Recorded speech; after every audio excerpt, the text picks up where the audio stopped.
morning and welcome back to Rising. We have yet another great show for you today. I am joined at the desk by Amber Athey, your Rising Friday co-host, and she's filling in for Robbie while he continues his Roman holiday. Amber, it's so good to be with you today. It's wonderful to be with you. This is our first time hosting together. It is. I feel like we have been remote. I've been here and you've been on the TV or vice versa, but it is a real pleasure to be sitting in person with you at the desk. Yeah. For sure. Okay, so let us know what is up first today on the docket. Absolutely. The Trump campaign is calling on the RNC to put an end to future debates in order to, quote, train our fire on President Joe Biden. Trump campaign senior advisor Chris LaCivita said in a statement, tonight's GOP debate was as boring and inconsequential as the first debate, and nothing that was said will change the dynamics of the primary contest being dominated by President Trump. He goes on to say, the RNC should immediately put an end to any further primary debates so we can train our fire on crooked Joe Biden and quit wasting time and money that could be going to evicting Biden from the White House. This was, of course, in reaction to last night's second Republican presidential debate, which former President Trump did not attend.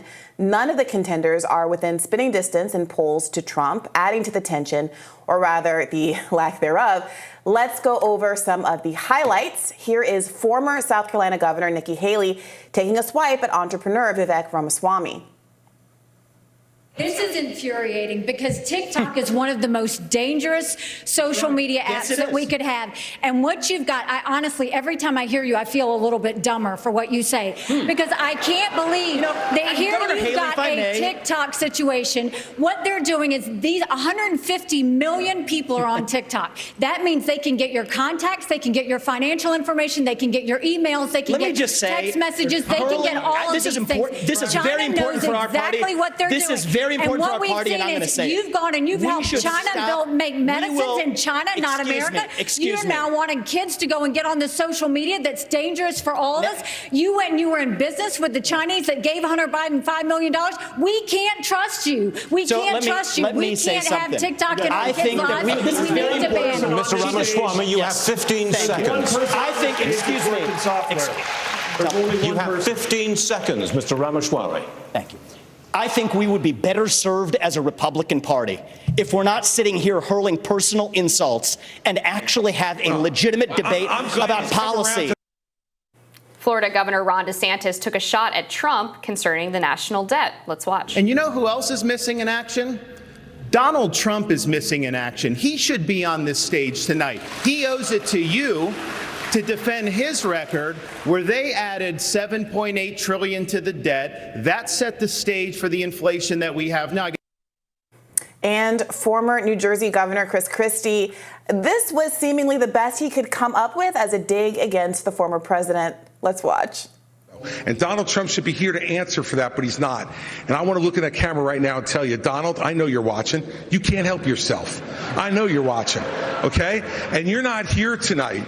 Not because of polls and not because of your indictments. You're not here tonight because you're afraid of being on the stage and defending your record. You're ducking these things. And let me tell you what's going to happen. You keep doing that, no one up here is going to call you Donald Trump anymore. We're going to call you Donald Duck. All right. Okay. All I know for sure after watching all 2 hours of last night's debate is that within the next 24 to 48 hours, we're about to get the sickest burn from Donald Trump against Chris Christie that we've ever heard. And if I were Chris Christie, I would be scared. Okay, look, let's talk about the Trump of it all first and foremost. He obviously wasn't there. And not only that, I believe there was only one question about Trump, which was the last question, which was not really a Trump question, but the moderators asked who the remaining contestants would vote off the island in order to consolidate in a way that made any of them be able to stand a chance against Donald Trump, who was leading in the polls by like a 40-point margin. And none of them would answer it. Ron DeSantis kind of got in there and said, I'm the bigger person. We're not fighting against each other. Right. I'm not going to say anything about this. Were you surprised about the infrequency with which Donald Trump came up, given that he's the one they really have to beat? Not really, because I think the reality is if you're anyone besides Chris Christie at this point, and maybe Mike Pence, but he can't do it either because he's trying to run on the Trump record, right? All of these people have to win at least some portion of Trump's base in order to be successful. Like, you can't beat Trump without picking off members of his base. And guess what? The base still loves him. And so if you sit there and outright attack him on basically at least any of his policy issues, and probably a big chunk of his personality too, you're just digging your own grave. So I don't think they can if they want a path to victory. They're kind of in between a rock and a hard place. So I think that's largely true, but I also did notice that Nikki Haley in the last debate had kind of a breakout performance with not the majority, but I think the second highest number of people in polls and in post-debate response sessions saying that she did the best after Vivek Ramaswamy. And one of the things that people centered on that they really liked about what she had said was this criticism of Donald Trump for driving up the deficit. I think there was this understanding that there's a certain degree of integrity that comes from being willing to critique your own party. Ron DeSantis stole her line from the last debate. We just watched him say the same thing about Donald Trump's responsibility for the deficit. So that leads me to believe that there is some appreciation that not all criticisms of Donald Trump fall flat. Enough so that Ron DeSantis is now plagiarizing Nikki Haley. Do you think that that is going to be effective? Do you think that there's some sense, at least with Ron DeSantis, who's the only one who has a shot in heck at even approaching Donald Trump, that kind of approach, focusing not on the man or the indictments or any of the Truth Social of it all, or 1-6 or anything like that, but just I'm going to return back to basic Republican principles. I'm going to actually be a real Republican who cares about the deficit. I'm going to be that guy. It's such a difficult balance because for me, like, the deficit is not what I want to hear on that debate. Nobody cares anymore. It's wild. It's like listening to the 2008 Tea Party. I just don't understand it.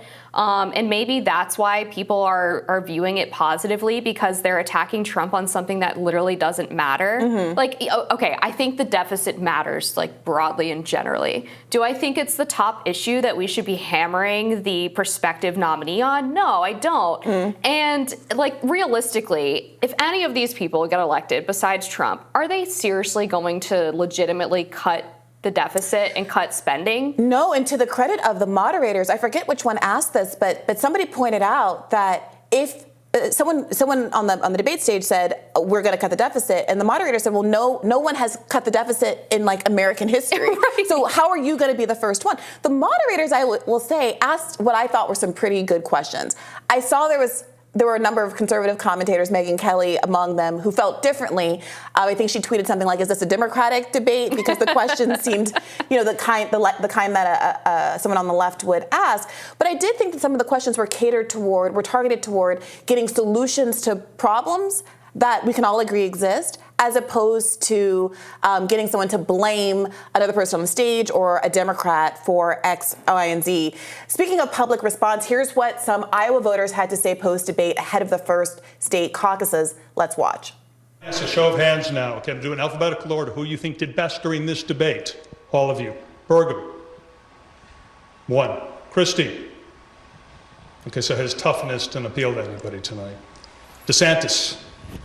1, 2, 3, 4, 5, 6, 7, 8, 9. Haley. 1, 2, 3, 4, 5, 6. Pence. Ramaswamy. 1. Scott. All right, so it looks like DeSantis, the winner in this room. Who do you think this was a bad night for? Pence. Pence.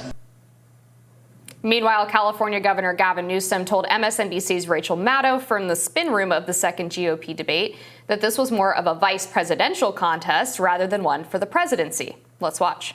I thought it would be more of a vice presidential debate, but I wasn't even convinced that we saw the next vice presidential nominee for Donald Trump on the stage. So look, from Trump's perspective, tonight was great. There was no great breakout.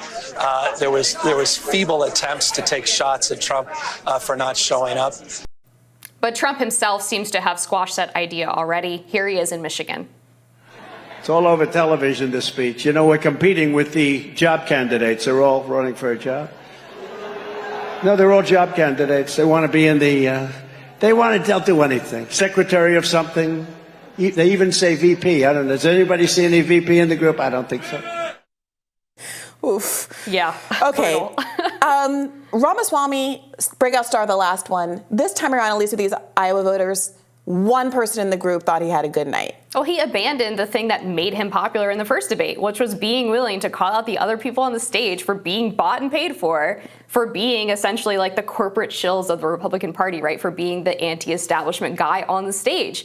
Whether or not that's true, whether or not he's trustworthy is a different question. But then he comes into this debate and decides all of a sudden to be respectful and collegial. And it was so fake. Even the other people on that stage who are equally as fake were able to call him out on it. Yeah, I do agree that the respectful act came off like an act, so much so that I resist even saying that he executed respectfulness. I think he still came off as kind of obnoxious. Guys. Yeah, I mean, I want to know from you substantively, yes, his tone, there was a tonal shift. But do you think that some of the things that he has substantively been saying also hurt him? That whole colloquy about birthright citizenship, for example, is that something that Americans care about, A, and are invested in getting rid of, especially when someone like Vivek Ramaswamy is himself a beneficiary and able to run for president because he has birthright citizenship? Yeah, I mean, I think in terms of the immigration question, that's probably lower on the list of priorities for Republican voters. There's definitely like a very online segment of the right that is interested in that issue, but immediacy is more about like securing the border, right? Trying to change the policies that might be pull factors for illegal immigrants deciding to make the trek to the border, and then maybe catch and release policies.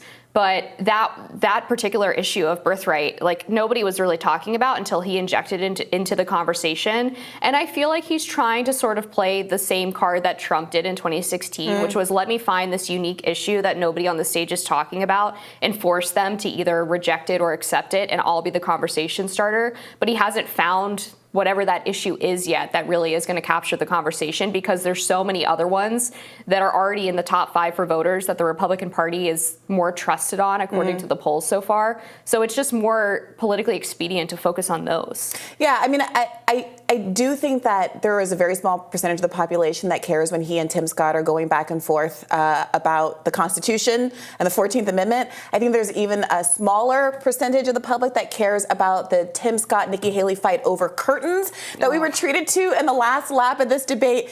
There's a lot that we still haven't touched upon, but I'm sure there'll be tons and tons of commentary about this debate. We're going to move on to some other news, but please do stick around. We'll have more Rising for you right after this.